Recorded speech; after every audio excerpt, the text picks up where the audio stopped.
First of all, thank you very much for inviting me here. Can you all hear me clearly? Wonderful. How many of you know of my mapping stuff? Wow, so that's about 20% roughly of the audience, okay? Well, no surprises, there will be maps as I go along. So from here to there and back again. When I put this talk together, I had a title for the talk, and what I did was I took the title for the talk and a bit of background information about myself and threw it into an AI and asked it, what should my talk synopsis be? It wasn't so much a collaborative experience like this, it was more like this, where the AI told me this is what my talk should be. So I thought, in true code vibing sort of approach, that I would just submit the talk synopsis without challenging it and see what happened. So I surrendered situational awareness around the space and also decision making to the AI. And of course it was accepted, and then I had the problem of how do I write a talk which fits into this. But these two themes are what I really want to talk about: situational awareness and how we go about the process of making decisions and how that changes in the world of large language models. Does that make sense?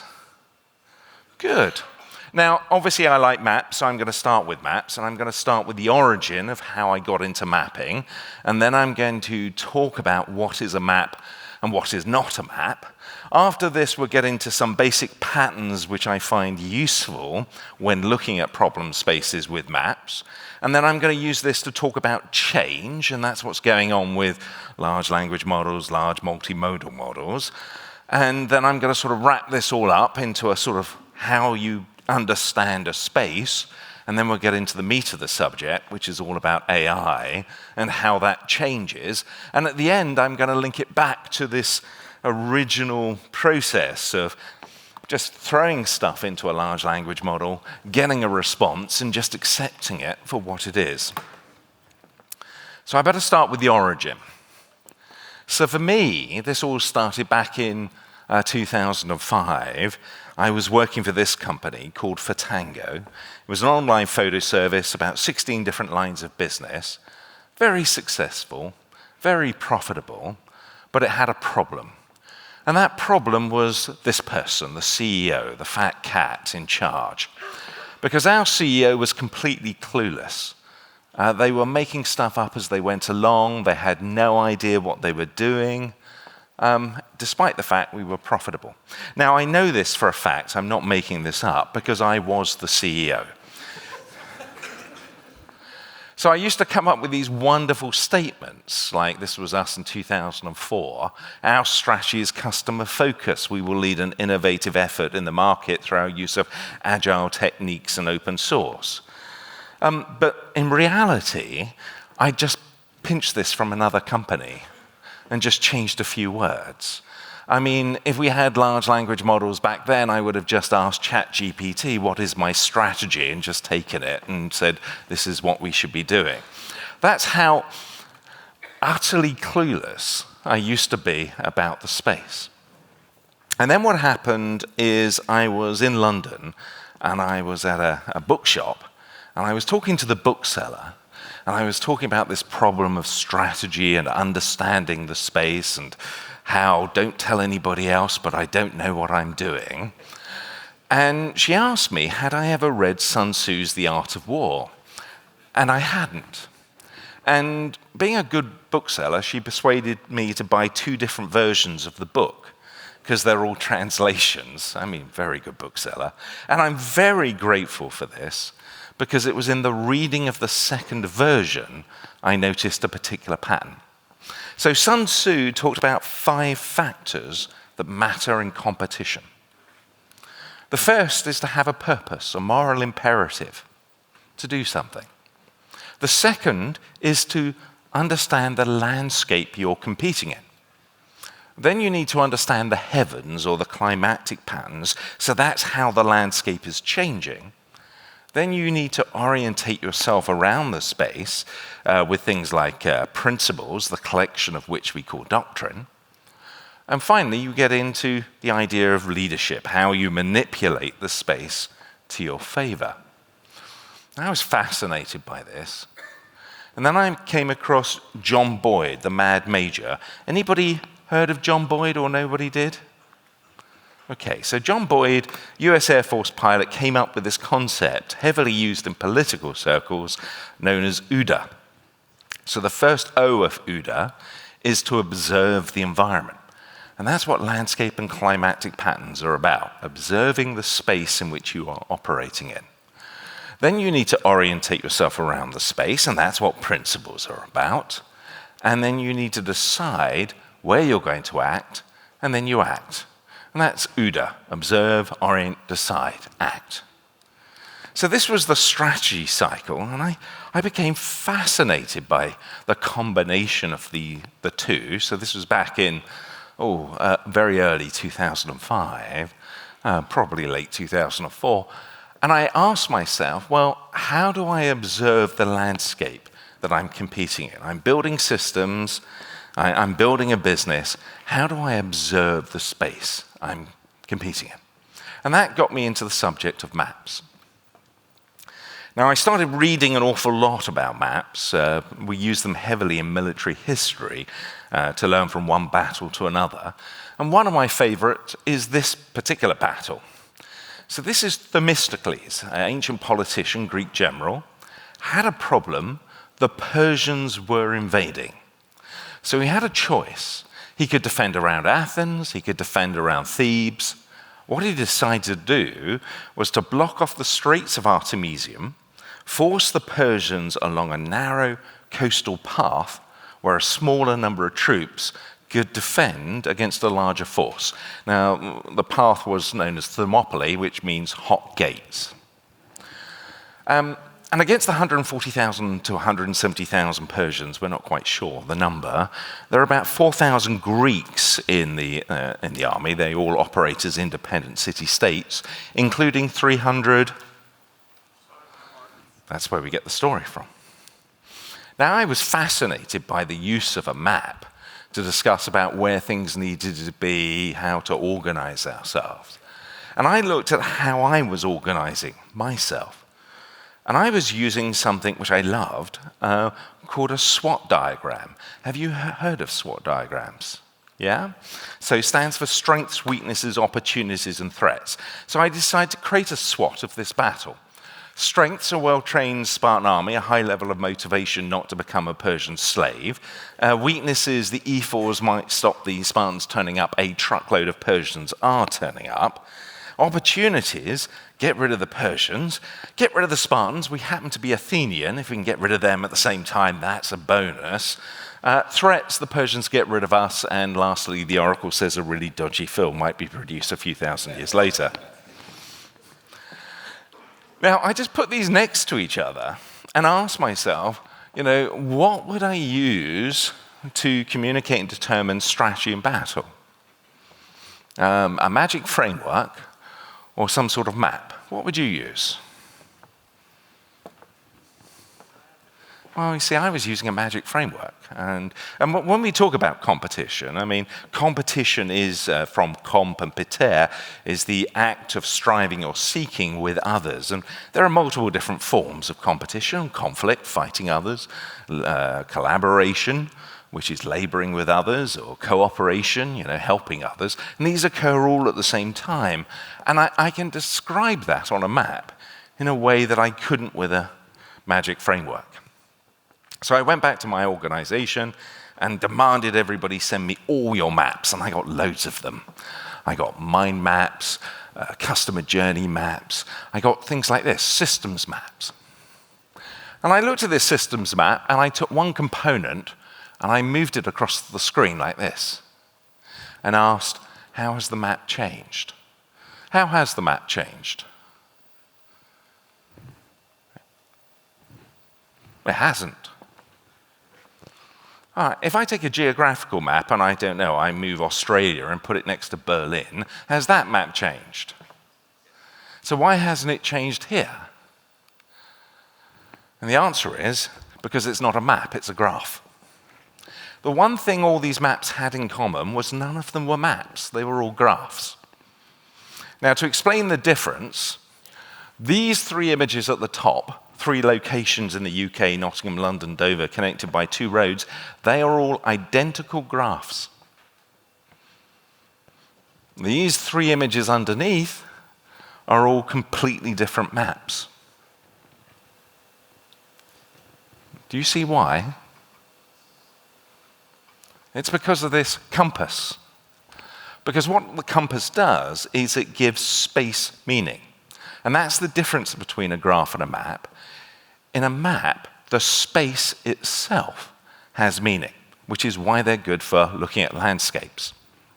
Now, in order to give space meaning, you need 3 characteristics. You need an anchor, such as magnetic north. You need the position of pieces. This is north, south, east, or west of this. And you need something known as consistency of movement. So if I'm going north, I'm going north. If I'm going south, I'm going south. So how do I turn a systems graph into a map? Well, I'm going to have to start with an anchor. And so the anchor that I chose back in 2005 was I'd think about the users. So in this case, 2 users, the business and the consumer. There could be more, there could be regulators, there could be all sorts of other parties involved. But I'm going to start simply with business and consumer. Okay, that's the anchor. Now those users have needs. So the business makes money from selling prints, from selling online photo storage, from subscription models, from the website. The consumers, what they wanted was online photo storage, print, and to be able to manipulate images. They didn't care about our website. If they could get away with not using it, they would, I'm sure. Now, each of these components have needs as well. So the website needed a runtime. It needed an operating system. It needed compute, which required a data center, and at the bottom of this was power. So what I'm now describing is an anchor, needs, and a chain of components required to meet those needs. And the further I go down the chain, the less visible things become at the top. So the website's quite visible to the users, whereas the power for the servers in the data center is quite far removed. Okay, that gives me anchor and position. That's still a graph. Well, it turns out that all of these components are nodes of capital, and there is a process by which capital evolves. It starts off with the genesis of novel and new items, custom-built examples, products and rental services, and then commodity and utility services. So if I simply take my map and ask how evolved are these, or take my graph and ask how evolved these components are, now I've got anchor, position, and movement, and that is a map. And that's roughly the first map that I produced back in 2005. All right, that's great. So what? One of the things that we suffer from in organizations is we're led by stories. And we tell each other that great leaders are great storytellers. Fantastic. But that creates a problem. And that problem is if I have a story and you challenge my story, you're actually saying you're not a great leader. And that's why people get very defensive about their stories. Now, we've used these maps to help solve all sorts of problems, like in government. One project alone, we saved 425 million by simply mapping it out. And I'll show you an example of how to do this. This comes from an insurance company. So this insurance company had a problem. They were growing, not a bad problem, but they needed to get more servers into their data centers. And there was a bottleneck. So they were doing all the usual thing of let's improve the process flow to get rid of this bottleneck. And they came up with this plan of investing many millions into robotics. Now, they'd created their narrative and their story. They had their business case, return on investment calculation, sub 1 year. They'd gone through all their vendors. They'd spent 6 months working on this problem. And I was asked to look at it. I can't go in and say, why are you using robots? They've got this big tome to explain why they're using robots. So I said, could we map it? We spent 15 minutes arguing, and then 15 minutes producing the map. And here's the map. It's 2010. User needs compute. They thought compute was a product. OK. Order server, as in the physical server. They thought that was more of a commodity. OK, fine. Goods in. OK. Very much commodity-like operations. And they went rack, mount, modify. Anything anybody notices on this map? Let you have a read. Shout out. Custom racks. That's what I said. I said to them, why have you got racks in custom built? And they went, oh, we have custom built racks. Oh. So what are the modifications you're doing to servers? Well, the servers don't fit our racks. So we have to take cases off, drill new holes, add new plates in order to get them to fit our racks. Right. And that's why you need robotics. Yes. Somebody in the room, they just went, why aren't we using standard racks? So literally a few minutes after this discussion, this entire multi-million-dollar project to build robotics disappeared. Now, these people weren't daft. They were simply trapped by past narrative. At some point, there was no such thing as standard racks, so building custom-built racks made an awful lot of sense. What they've been doing, unfortunately, is constantly improving process flow, which would have you build the robotics, and not considering evolutionary flow, so how things have changed. Does that make sense? Has anybody been in a similar problem? Yes. OK.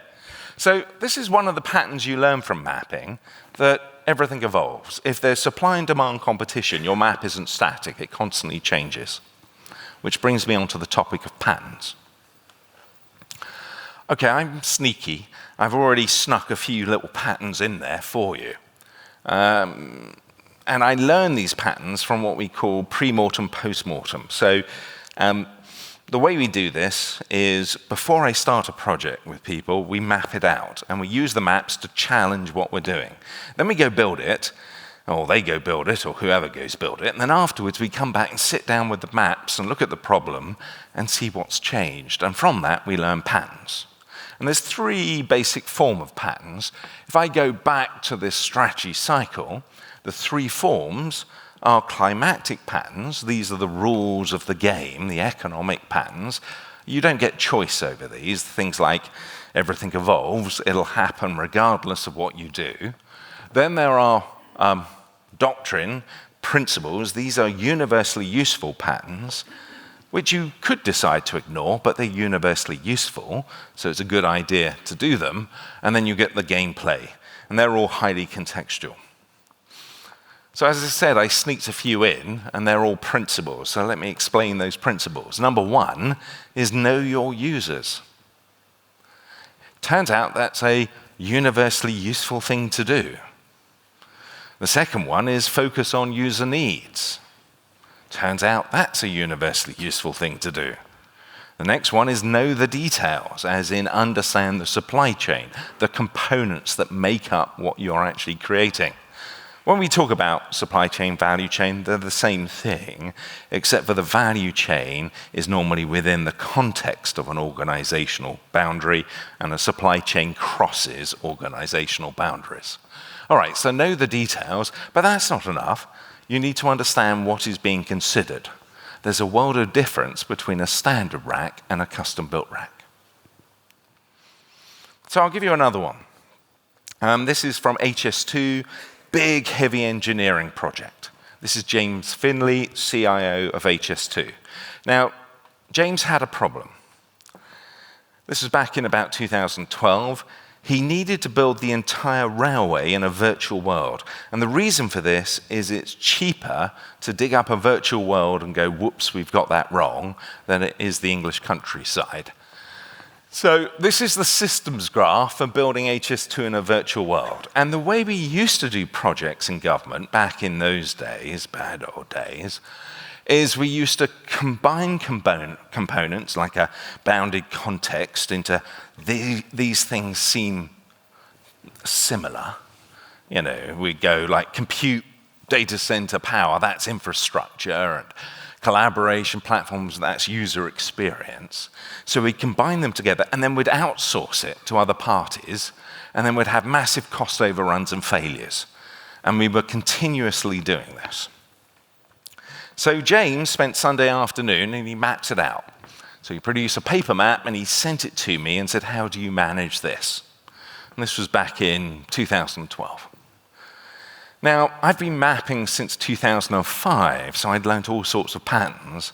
And one of them was that as things evolve, their characteristics change. They go from this uncharted world, chaotic, uncertain, to much more industrialized, standard, and known.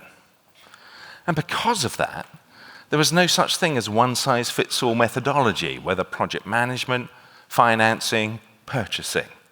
So if you think about project management, Agile, as in extreme programming, was very good on the left-hand side because it was all about reducing the cost of change. And the one thing you can guarantee yourself is the stuff on the left is going to change. Over time, as it evolves, it becomes more industrialized. So change is not your friend. You want to reduce deviation. And that's why techniques like Six Sigma really come into play. And in the middle, well, we're still learning about whatever this thing is. So this is where things like Scrum and MVP and Lean all sort of play their role. So what we learned is there's no such thing as one size fits all. And when we looked at the project, this stuff we were going to outsource, well, not outsource, we're going to build in-house with Agile techniques. The stuff in the middle, we're going to use off-the-shelf products. If we're going to build it more lean, stuff on the right-hand side, we're going to outsource to utility providers. So that's exactly what we did with that project, and that ended up being delivered way ahead of schedule, way under budget, ended up in front of the Public Accounts Committee, because most of HS2 was massive cost overruns. Now I'm going to go back to the contract structure. There's the contract. I'm going to pick one, Lot 1 Engineering. Now if I take that contract structure and overlay it on a map, so that's what that contract looks like on a map, I can tell you that this contract's going to fail before we've even signed the paperwork. And it's going to fail because I'm mixing things which can be specified, which you do in a contract, with stuff that can't be specified. I almost guarantee massive cost overruns. Fight with the vendors, and the vendor telling me, well, this stuff over here we all deliver, but your problem is you didn't know what you wanted. You kept on changing the specification. We can't help it because it's unknown. The worst thing that happens is somebody in your own organization goes, next time we need to specify it better. You can't, ever. The problem is the contract structure. Does that make sense? All right, so I spend a lot of time, people give me these contracts of these wonderful projects and map it out and you go, the contract's flawed. And hopefully before they've signed it, but unfortunately not always. Right, just to demonstrate this, I'm going to use an example. So I call this Elvish self-driving car. So what I've done is I've taken a systems graph for a self-driving car and translated it into Elvish. And the reason why I've done that is that most IT is Elvish to people in finance, and most finance is Elvish to people in IT. So you're finance and I'm IT, and I want to collaborate, I want to work together, I want to be helpful. So I need your advice. 3 components, let's take B. Should we build it in-house, or should we outsource it? Or should we buy an off-the-shelf product? What do you think? I'm looking for feedback, input. Any ideas? We make this decision all the time, and I'll give you my penny's worth, but we have no idea. Right, let me show you again. Here it is in mapping format. B, what should I do with B? And build in-house, yeah. Simple as that. Sorry, I've already poisoned your minds. Fantastic. All right. The next set of patterns we get onto are climactic patterns. So the doctrine, I'm showing you about 5 or 6. There's about 30 of those.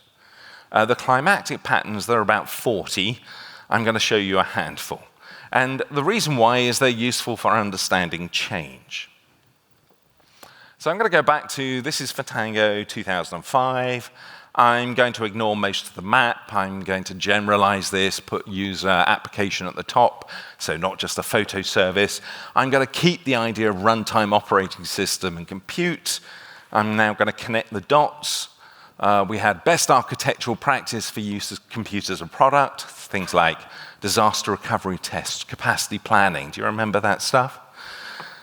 And best coding practice for the runtime. That's roughly where we were in 2005. Now, if I asked you in 2005 where to invest, you'd probably say, oh, we better invest in, we need more compute, more servers in the data center, or we need to ensure we're using best architectural practice. We're investing in disaster recovery and capacity planning and things like that. So that was the position, roughly, 2005. I've already mentioned one pattern, which is everything evolves. So we knew that compute was going to evolve to a utility. I thought it was going to be Google who played the game. It turned out it was AWS, or Amazon. It was actually a friend of mine, Ben Black, who proposed the idea of doing EC2 utility compute in 2003. It was built as a standalone service in South Africa because Jesse Robbins, another friend of mine, was the master of disaster for Amazon's data centers and refused to allow any of this nonsense in their data centers. So it was built as standalone. You'll often hear people say, oh, they were selling spare capacity. It's complete garbage. It was a totally standalone service. Anyway, everything evolves, so we knew it would go to a utility. Another pattern we learn is that past success breeds inertia.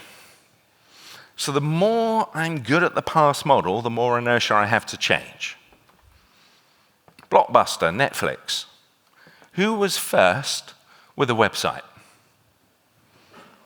Blockbuster, yay. Who was first with video ordering online? Blockbuster, yay! Who was first with video streaming experiments? Blockbuster, yay! Who went bankrupt first? Hey! So, Blockbuster out-innovated everybody. Netflix was a DVD mail order company. The problem for Blockbuster is its business model was based upon late fees. You get a video, you forget to take it back, you had to pay more money, which required physical stores. That's what created inertia to the change. Netflix didn't have that problem. That's why it didn't have a problem with doing streaming. All right, so you learn that past success breeds inertia. The more compute, the more practices I have, the more inertia I had to this change. Then you learned about co-evolution of practice. So whenever we see industrialization of something, we also see a change in practice. And that's because of change of characteristics. So in the world of compute as a product, it had a characteristic called high mean time to recovery. It would take weeks or months to get a new machine, which is why we did all the stuff on disaster recovery, capacity planning, scaling up, because it was so difficult to get a new machine. In a world of utility, it's now low MTTR.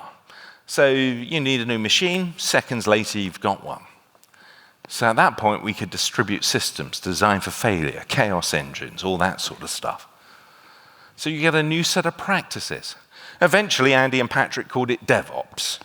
But back in 2006 we didn't know what it was going to be called. Okay, another pattern you learn is efficiency enables innovation. So as the underlying components become industrialized, you're going to see new things built on top. And those new things create new sources of value and worth. So things like Netflix. So the three main effects of industrialization are you see efficiency, you see speed because of change of practices, you see new sources of value. And if you're in competition with others, and somebody else has that speed, that efficiency, that new value, they put pressure on you to change as well. And as more people change, the pressure on you mounts. Until eventually, you have what's known as the Red Queen effect. You have no choice over evolution. You have to adapt. Okay, so now the question, where should I invest?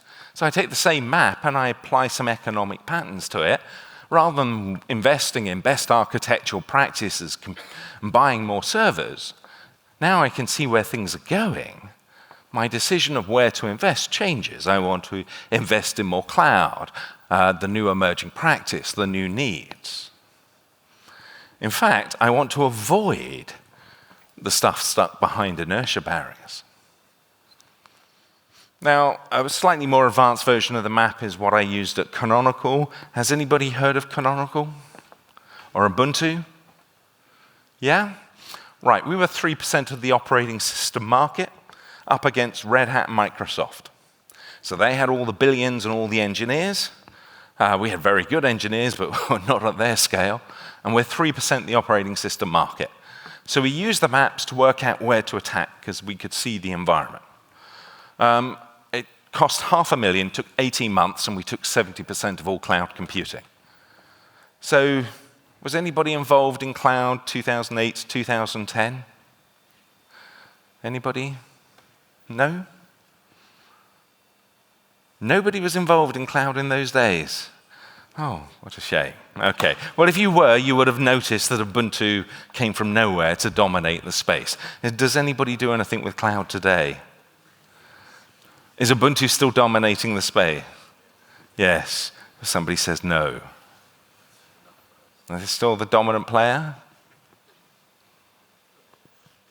No, the majority of things done at that low level still use Ubuntu. All right. So then we rolled to 2010. Emerging practice got a new name. Andy and Patrick called it DevOps. Best architectural practice for computers as a product got a new name. We called it Legacy. Sorry, that's just the way the cookie crumbles. By 2014, the runtime had started to shift. It had become more of a utility with things like AWS Lambda. So the runtime is like, here's my coding environment. I'm no longer concerned about the underlying components. And this has the same effects. Industrialization, the emergence of a new practice. Eventually, we called that FinOps. We didn't know what it was going to be called. We knew it would have things to do with capital flow and billing per function, but we didn't know it was going to be called FinOps.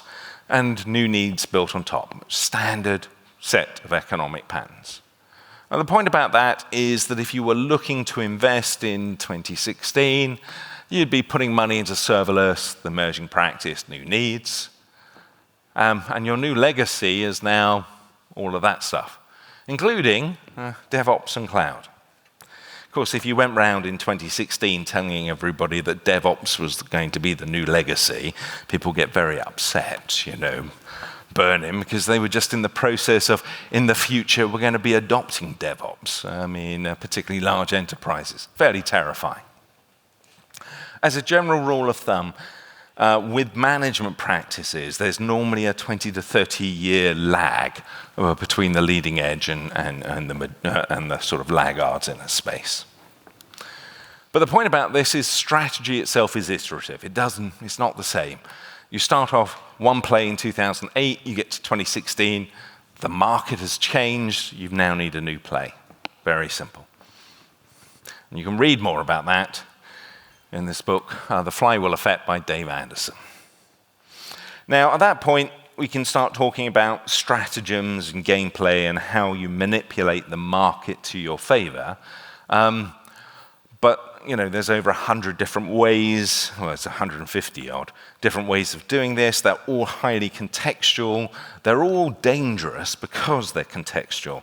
So if you don't understand your landscape, then if you apply one of the methods, it can cause you as much harm as it does good. It really is important to understand the landscape before you start discussing how we manipulate and how we use strategy to do this, which is why we're going to skip this subject, because it's quite dangerous. I'm going to quickly get on to X marks the spot. So if I go back to the strategy cycle, the first thing to do is observe your landscape. That's very simply done by going, who are the users? What are the user needs?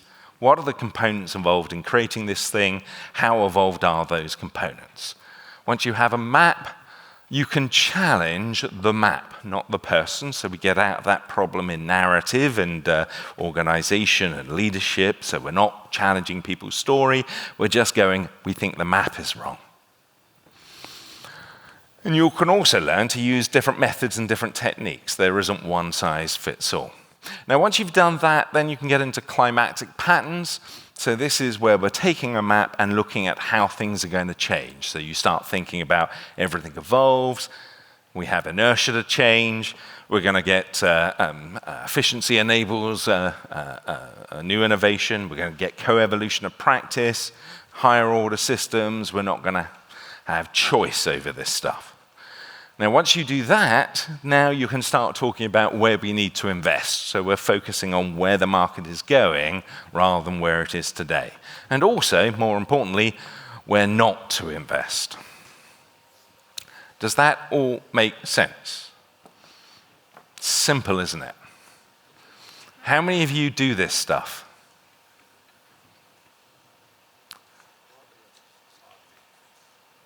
How many of you think you should do this stuff? Okay, that's good. That's encouraging. All right, so now I'm going to get on to AI.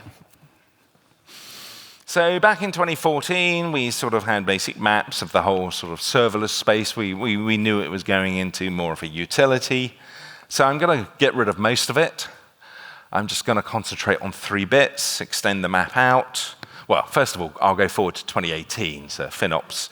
Finally, we started, well, it was an argument between FinDev and FinOps, awful naming, it always is. I'm going to extend it a little bit more, and I'm going to throw in another component, which is the coding environment.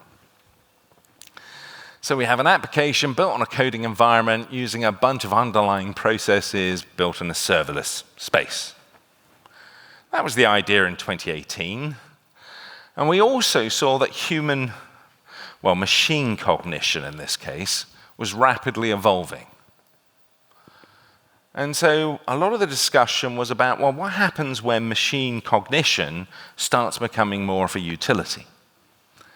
Well, we're going to see the same sort of thing, new practices, new needs, etc., but in the space of machine cognition. But the interesting bit is what happens when we combine it with these ideas in the FinOps space, which included things like low code and eventually no code. And this is where we came up with the idea of conversational programming environments back in 2018.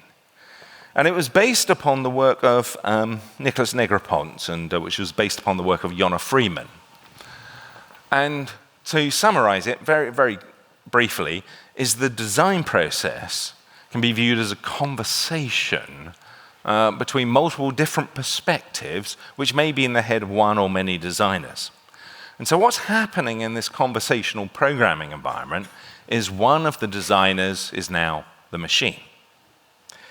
So a friend of mine, Alexander Simovich, took these ideas and then built this system. This was presented at AWS reInvent in 2018. So it was an AI-based system which you could have a conversation with, both actually a verbal conversation and through written text, and which it would design and build a system for you as a result of that conversation. And that was the really early stages of what we call conversational programming. So if you were looking at investment, that's where you would be investing in those sorts of spaces. And that's 2018. Well, roll forward to 2024, we now have some names for things. We call this large language models, large multimodal models. It's industrialization of that space. Conversational programming, we're still fighting over it. We call it prompt engineering, CHOP, vibe coding. We're still trying to come up with, it's all conversational programming. It's the process of having a conversation with a machine to build the system. All right. So I'm going to just look at 2 bits, copilots and code environments here. Those are what we call tools. And they're very different tools in terms of the way we construct and build things. But those tools also depend upon a language. And in the world of coding environments, it's much more declarative, deterministic languages, things like, C++, whereas in copilots, it's more prompts. somewhat non-deterministic. You don't know what the end result is going to be. It's more conversational in form. It is a programming language. If it's got memory, it's Turing complete. So, but the nature of language has changed. Another thing that's changing is the medium, the symbolic instructions we're using. So we're moving from a world of code as text to a world of including code as images. Now, why does that matter? On the right-hand side is a map for basically coherent city transport. But it was done by a whole bunch of city transport planners across, from everywhere from Budapest to the US. And we were looking at the relationships between components in city transport. So that's the image, the map. The left is the text, as in the code that creates the map. Now, when we're talking about the map, we tend to have a discussion about objects, relationship, and context. So one of the things we noticed was that the internet was actually a transportation system, and if you want to reduce congestion, you want to get people online, not in vehicles. Sounds like an obvious thing, except for we spent all this money building digital twins of cities and have ignored one of the most important transportation systems, which is the internet. Now, on the left-hand side, when we have discussions around that space, we're about rules, syntax, and styles. Is the code right? Is it compiling, etc.? Have we made errors in that? So we're talking about the same problem, very different styles of discussion because of the medium that we use. Now, we do this in engineering. Most engineering departments have whiteboards. Who works in an engineering department, software engineering? How many of you have whiteboards? Right, when we discuss the problem, there's one conversation which occurs on the whiteboard and a different conversation which occurs on the screen. One's about objects relationship, one's about syntax and style. So why does this matter? Tools, languages, and medium. Well, those are the three pillars by which we reason about the world around us. So to give a past example, if you think tool, the printing press, medium, paper, and language, the written word, if you hand control of that to a small group of people, pick a group of people we don't like in history. Anybody? You must have somebody you don't like. Can't like everybody. All right. Let's pick let's suppose the Anglican Church, because we controlled the printing press, the language, and the medium. All right? And you're Charles Darwin, and you come up and say, I've got this idea for evolution. Oh, you can't have that word. I want to write a paper. Not on our paper, you're not. I want to distribute. Nope, you can't do that either. This is the danger of this being controlled by a group of people, is they literally control how you reason. So you've got two choices here. You either accept that and allow the formation of a new theocracy. Trust us, we have guardrails. So this is my best Sam Altman as Jesus figure. So that is your choice. We'll hand reasoning to you in order to be safe. Or you adopt a much more open approach, the path to new enlightenment, which all the lobbyists will tell you that's the way you get Skynet, danger, danger. But that's also the way you avoid creating a new theocracy. And I mean, it all has to be open all the way down to the training data. So that's one of the battles that's going on at the moment. And what's interesting is one of the great game players in this space with very high degrees of situational awareness, you see this across many different supply chains, is China. And of course, China is following that open path. So is France. UK, not so much. All right, so now I'm going to link it back to the original where I started this discussion. So when I wrote my talk, I literally was handing over situational awareness and decision-making to the AI. I was asking it, tell me what to do, I'll just put that in there. And I was doing it for convenience. And I do the same when I'm actually vibe coding. So I do a lot of I can do software engineering, but I also do a lot of stuff where I build systems without looking at the code at all, because I'm just testing the limits of conversational programming. And so I'm handing over my decision making.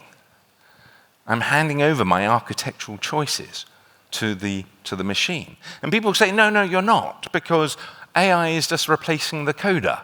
You still do the stuff on the whiteboard. But this is an illusion. The illusion is that this diagram, or any architectural diagram that we have, somehow represents the architecture of the system. It doesn't. It represents a belief. This is what we hope the system will look like. This is what the system really looks like. This is like functions, nodes, and the interconnections between them. This is a fairly trivial system. And this is we do this stuff in something called Glamorous Toolkit and this whole space of rewilding software engineering. That's what the architecture of a system actually looks like. The code is the architecture. It is the collection of all the decisions we've actually made. i.e., the real architecture and the decision maker is the person coding the screen. Over here, it's just, this is what we hope. This is what we'd like it to be, not what it is. So what I'm actually doing, vibe coding, what I'm actually doing is I'm saying, write my code for me. I'm making the machine the real architect and the real decision making for that system. Now this is the challenge we have. How much do you value a human involved in that decision? Because there'd be places that it's perfectly fine that we would just abandon any hope of understanding a system, and we'll do so for convenience. But we have to make a conscious choice, or we should, of where that should be. So if I go back to a map, some of these bits I will outsource, so I don't care about that. We're going to get that to a utility provider. Some of the bits I'm going to use vibe coding, or I prefer to call it vibe wrangling, because it's not really coding in the sort of sense that, because it's non-deterministic, what I'm trying to do is I give it conversation and move it towards creating something which is functionally useful. And it can be quite devious. I mean, I was building one system, and I thought it would be a really good idea if it had testing within the system. So I asked the system to build me a testing engine, which it did. And then every single new piece of function, I said, give it this function, give it this capability. Every conversation, I would go and add some more tests for that into the testing system. I was really pleased with this. The testing suite was growing and everything else, but I wasn't looking at the code. And then I noticed a couple of odd behaviors. And eventually, though I was trying desperately to avoid looking at the code, i.e. moving into the world of software engineering, I'm trying purely doing it from a conversational point of view, I couldn't resist it anymore, and I looked at the code. And when it said it had built me a testing engine, what it actually built me was a system which would randomly fail depending upon the version number upgrades that I'd given, and give me messages of random failures. And every time I asked it to add new tests to a function, it was giving me new sets of messages of what a failed message would look like for that function. So it had built me a hallucination of a testing engine. And so there I was coding away, oh, right, error, right, better copy that log, put it in there, thinking it had some bearing on reality. It was all fiction. You have to be careful with this stuff. But, if you're doing prototypes and other bits and pieces that you don't care about, you're going to throw away. Right, so there are other parts where you're going to have to make that hard choice of these bits, we need some sort of software engineering. We need some sort of assessment. That's important to us. I mean, the nature of software engineering is going to change. We're going to use much more large language models to help us do this stuff. There's also a big issue about tool sets in software engineering, and that's a subject called rewilding software engineering. We've been making quite a few mistakes, it seems. But this is a lot of what you are going to have to decide as architects. Because ultimately, as Norman Foster said, architecture is the expression of values. what you need to think about is in the future systems architecture is all about deciding who makes what decisions and where. Probably not something you faced before, but it's certainly something you're going to have to face. When building ever more complicated and complex structures, you're going to have to make the choice of, this is okay for the machine. We're going to let go of this stuff for the machine. This is where we need to maintain some element of human control. And at that point, I will say thank you.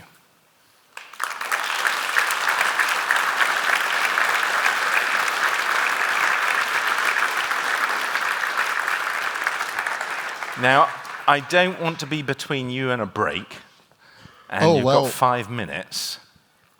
We do have a couple of questions. Sure, so shoot, go for it. Cool. First of all, thank you once again. Did that all make sense, by the way? Have you been thinking in those terms at all? Because I love vibe coding. I use things like Lovable and all the rest of it. So I love building things without ever looking at the code. And more of that is going to happen. But it's great for doing prototyping, super fast. I built an entire game. It took me 2 hours from paper concept to release. And I've done all the experiments, and I'll get Claude to write me an ERD, and that will constrain what it builds. No.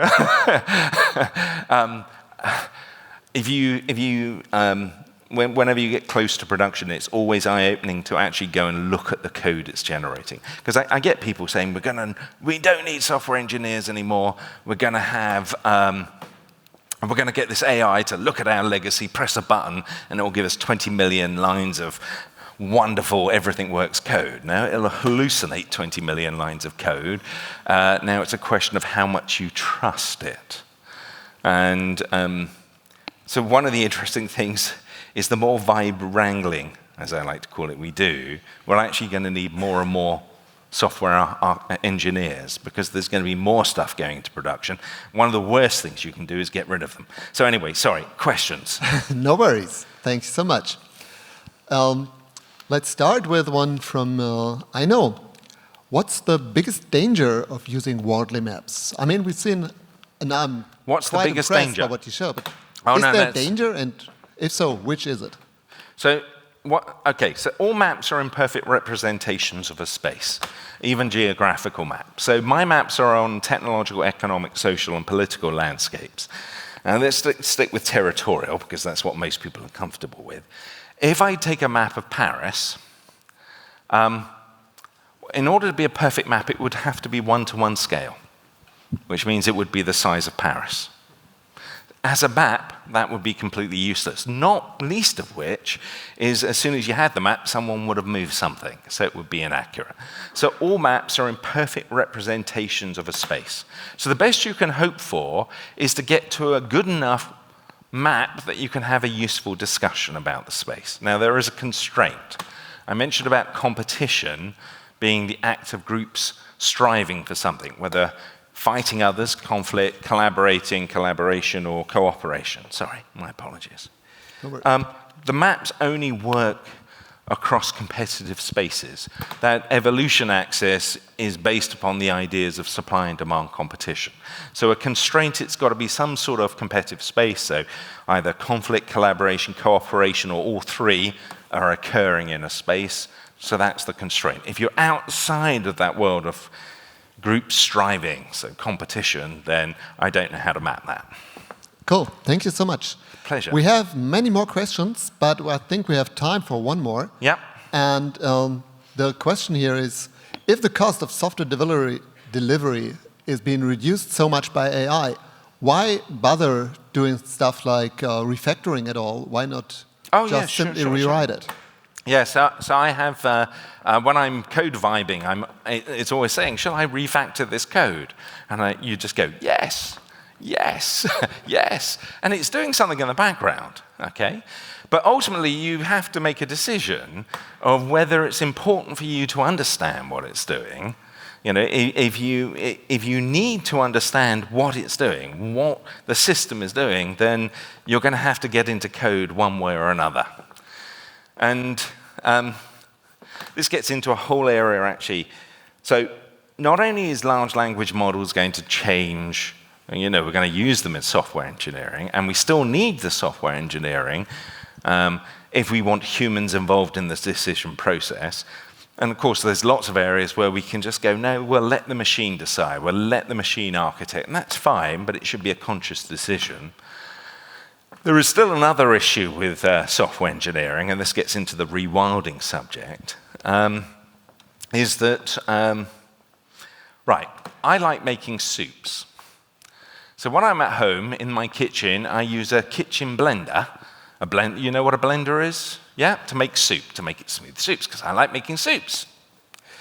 If I was building a deep shaft mine, I'm not going to use a kitchen blender to do that. All right? It'd be pretty useless to try and build a deep shaft mine with a kitchen blender. I'm going to use a tool for that particular context. Now, in the world of software, where applications are symbolic instructions and tools are made for symbolic instructions, we have become trapped in this world where we are trying to use standardized tools, even though the context of what we're building is different. Now, there's one exception to this, and that's in tests. Testing, each test is a very small tool. It has input and output. It's a very small tool. And we build them for the context. So we have a problem, we build a test, and either write code or before or after. So when you build an application, no one comes along to you and says, here, the Acme 100,000 test suite, use that. Because you'd look at them and go, well, that's somebody else's problem. I'm building my problem. We should be doing the same with tools. And the same that we do with physical engineering, when we approach a problem, we build tools to solve the problem. But somehow we've got trapped into standardized tools which are not designed for our problems. And the reason why we got trapped into this is we're told, A, tools are hard, and this is all done by tool vendors who make loads of money off us selling standardized tools. So there is an issue with the way which we do software engineering, and that's to do with tools and how we build tools. Will we use large language models more and more? Yes, of course. If you want humans in the decision-making loop, in the decision-making process, if it's important, you're going to need to use software engineering. If it's not, you can hand it all over to the machine. Those are architectural choices. Cool. Very much. Thank you very much. So happy to have you. And I hope we'll have some time. I will be around. You can all shout at me and ask me questions. Cool. So Thank you. Feel invited to shut him up.